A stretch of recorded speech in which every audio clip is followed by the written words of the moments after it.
Okay, we'll get started then, guys. Thank you so much for joining. You definitely made a good decision. We'll do our best to make the next 20 minutes as interesting as possible. So again, my name is Jan Kennedy from the Academy for Corporate Entrepreneurship, and this is Henning. I set up Academy for Corporate Entrepreneurship 4 years ago. We've been working with various clients, but today we're going to focus on what we've been doing the last 2 years together with Bayer. Yeah, my name is Henning Trill. I'm responsible for the corporate innovation program at Bayer, and we set up the program in January 2016. And during the year, actually, we started our collaboration with AfCE, which is one of our key pillars. It's the Intrapreneurship pillar of our program, and really important to drive impact out of all the activities we do. Okay, so first I just want to get us all on the same page, right? And the way we're framing this is around Intrapreneurship. So Intrapreneurship is all about being entrepreneurial, but within a large organization. There are advantages and disadvantages to that, of course. But the key message here is it's actually nothing new. It's been around since the 1700s. Adam Smith, godfather of modern day economics, talks about entrepreneurial talents as a way of maintaining a competitive advantage. And this really is now becoming a very fundamental and core innovation strategy, right?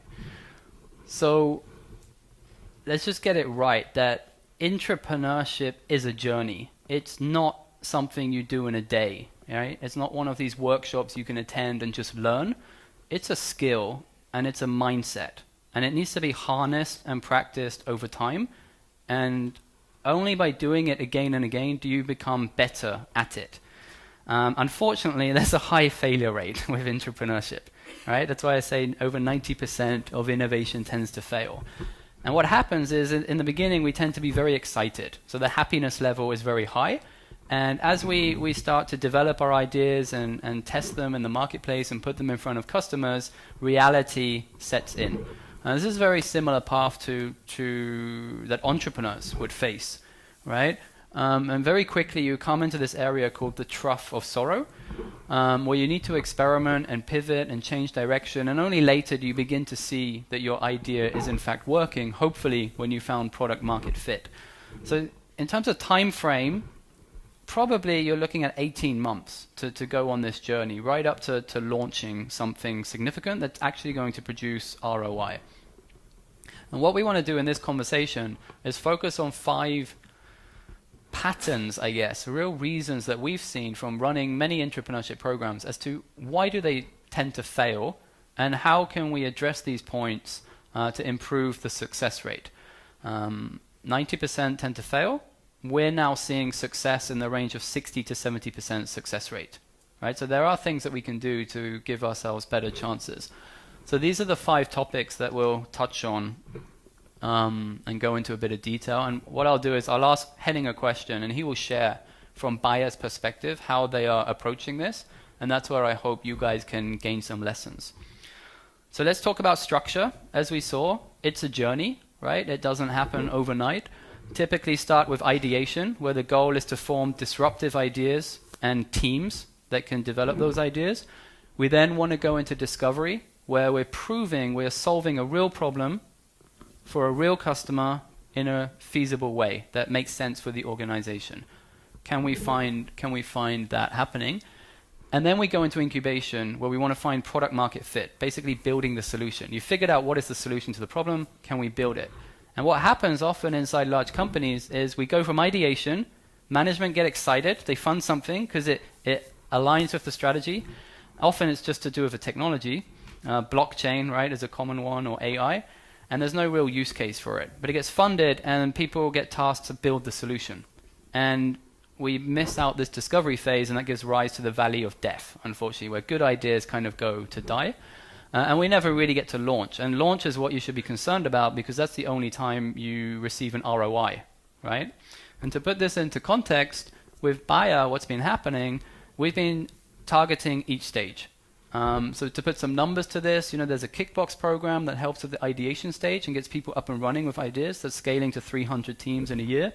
From that, you can take the best teams and put them through a discovery phase using a corporate startup accelerator.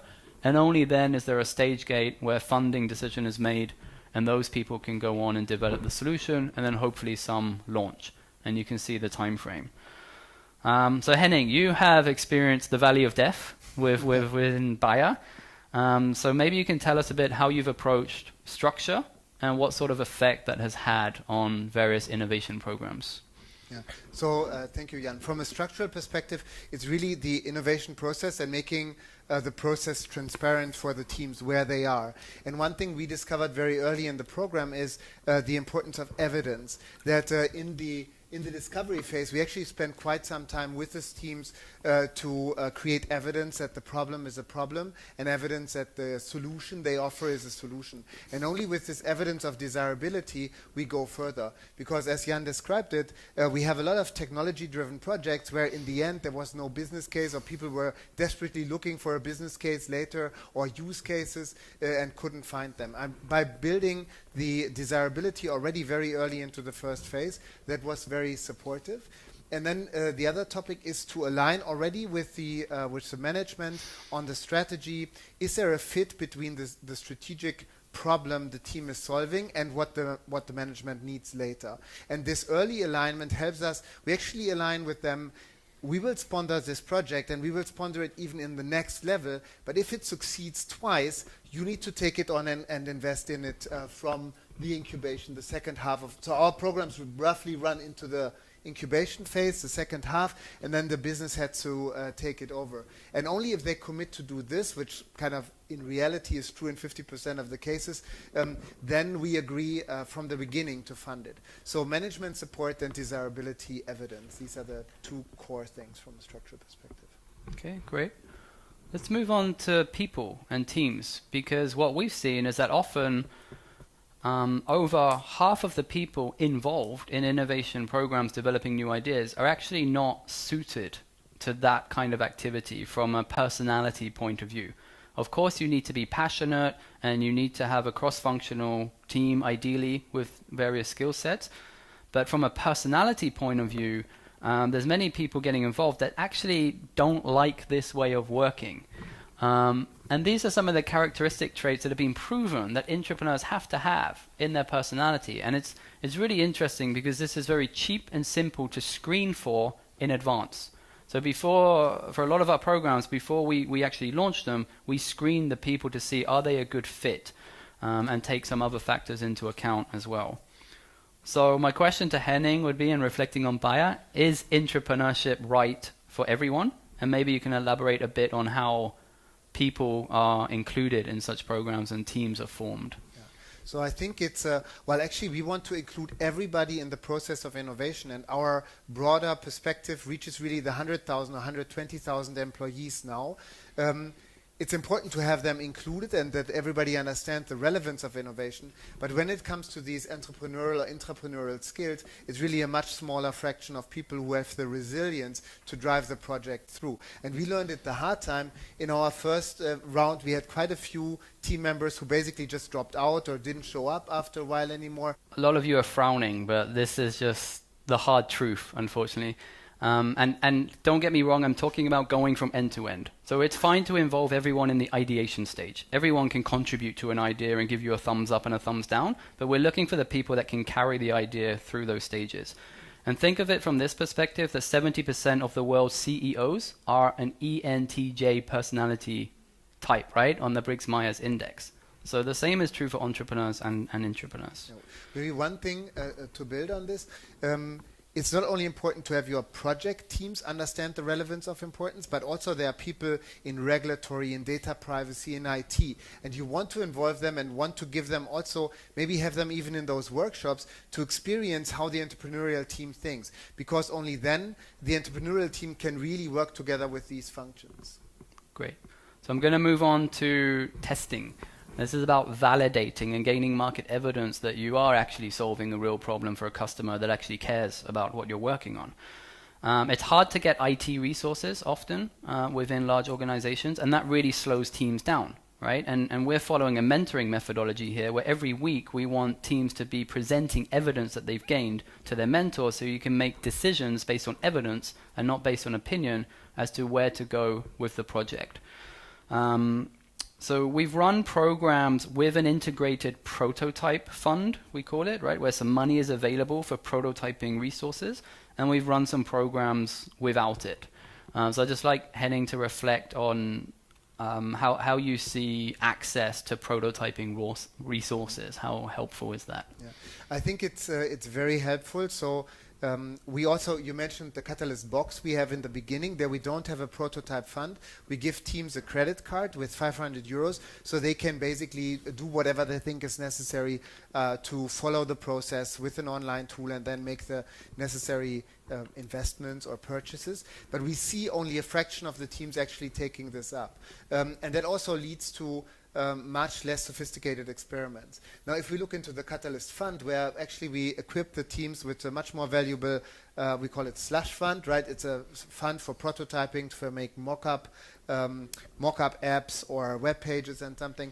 The teams are encouraged to use it, and that leads to a lot of experiments which actually create data. And this is really fantastic. Then you see the teams pitch, and they have these fake websites. They got data from it from potential customers. Actually, they went out to trade fairs and got real customer data, or even out in the field and did shows with the product. So having this money available basically immediately and not going through complicated procurement processes, because we basically procure it as a package, as a service, and then the teams can just draw from this service, from the amount we have organized up front. That speeds up the process dramatically and leads to the fact that after like 4 months, we usually can already share like 5-6 nice experiments for every team. And I think if we would follow, if our teams would have to buy everything individually through the procurement process, we would hardly make one experiment, I think, within 4 months. And if we buy this as a package, it's much, much faster and easier.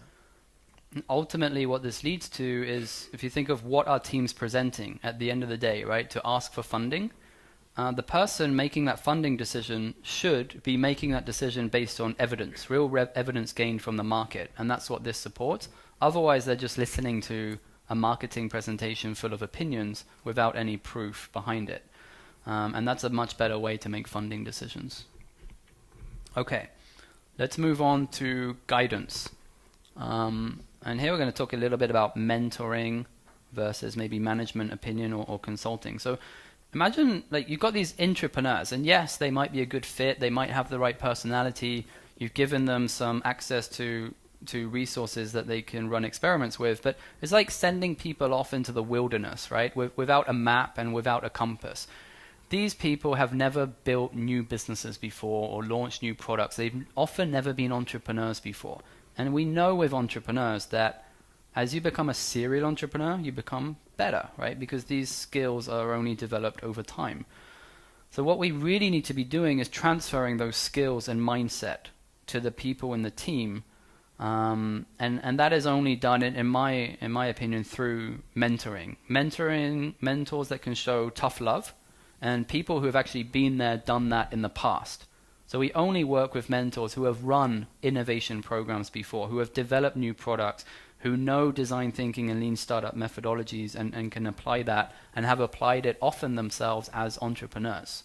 So there's this whole mix there that's happening, and that's the type of guidance that we believe in. So Henning, if you think of teams inside Bayer, what role does external mentoring play, maybe versus gaining insights and direction from management? Yeah, I think it's essential to have external push, because the teams, if you can explain the methodology and they're totally excited in the beginning, and then they want to do experiments and they try to do their first experiment and they hear from legal or IP or regulatory, oh, it's not possible. Yeah, for data privacy reasons we can't do it. And then you really need somebody to push it. And at least in our company there were nobody to push the teams beyond what's possible. And then it's really helpful if somebody says, yeah, we know the pharmaceutical industry and other companies also say it's impossible, and we know how to do this. And then you find out how to do experiments, how you can talk actually to patients, how you can run surveys with doctors in a compliant manner, but you need to push them, and you need, at least we needed to bring this outside-in knowledge to get the teams out of the comfort zone. Because the managers, the line managers of the team members, they're also grown up in this very highly regulated environment, and they're used to hearing it's not possible, and then it's fine. You know, it's not possible, somebody else take care of this. But what you need somebody to push the teams and push, and it's a love-hate relationship, right? Because I get a lot of calls. We're so dissatisfied with this coach because he wants us to do this all the time and doesn't believe that it's not possible, and so on. And then we work on it, and we see there is a solution. Yeah, you can do it. Not maybe the first route, the second route, but the third route. And a lot of people we work with also, they have been working in line functions on very operationalized processes, so they're used to an environment in which basically everything principally works, and if something doesn't work, there's somebody else to take care of it. And that's so different from being an entrepreneur, where you have to find your way yourself. And here is really where the coach can help you. Sometimes there's obvious stuff from the outside, but it's very difficult to find these people then internally. You always love us in the end. It's tough. That's the criteria. You can hate them in between, but after 4 months, it should be the other way around. That's how it has to be. So let's look at sustaining and scaling, because how many of you ultimately want to create a culture of innovation, right? That's the end goal, really. That's why we do all of this. What's the point in just doing this with a couple of teams? Great, we might launch a new product, but ultimately this has to impact the organization. So what we have here is we're focusing on transferring entrepreneurial skill and mindset for the intrapreneur, but also for the innovation manager. So they understand how to manage and fund these types of innovation projects as well. So what you want to be doing in your organization is developing a bunch of Steve Jobs as intrapreneurs, developing a bunch of Mark Andreessens who know how to invest. And from them, those guys, we can take the best and turn them into your very own internal mentors that can go and play the role that we play in the beginning. So actually, our business model is to disrupt ourselves in the process and hand over, ultimately, an entire academy for corporate entrepreneurship to you. And it becomes your academy, and you're running it by yourselves with your own people. So in Bayer, we've been developing already hundreds, I would say, of intrapreneurs. How would you say you have struggled to sustain and scale that approach? Yeah, now the important thing is to, once people have gone through the process, you need to find those ones who actually are so enthusiastic that they come in the next season and support the young teams.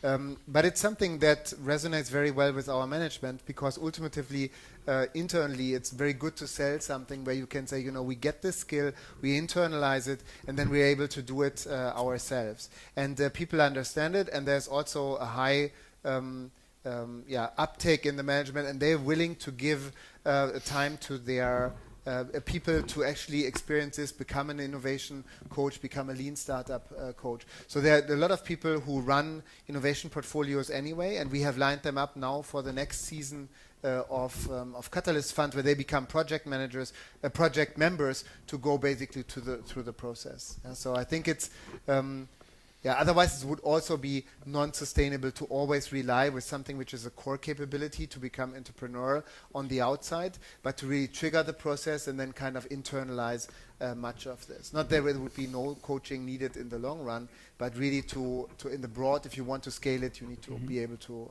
enable your own resources. And you see the stock chart in the background? That's a real stock chart from a real company that's actually taken this approach on board, and that's the effect. That's what happened. Their stock price doubled over a period of 10 years. They were flatlining, and then they doubled their price by applying this kind of methodology. So that, if you need to explain it to decision makers, I think it's quite logical.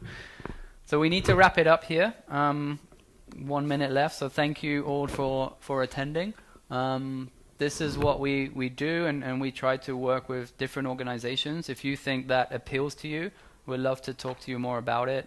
We've been running these types of programs in 20 different countries now. We can run it in multiple languages as well. So we're trying to localize as much as possible. And I have a lot of my team here as well. So if you want to talk to us and ask questions, because we're not allowed to do a formal Q&A now, unfortunately. But if you have questions, Henning and I will be here. And some of my team members are here. Valerie, Merline, and Guy, so you can talk to them, and if you want more information, we have some brochures with us, so we can discuss here if you guys want to hang around a bit longer, or come and see us at the booth, the AfCE booth, next to the coffee area over the next 2 days. Thank you very much for coming.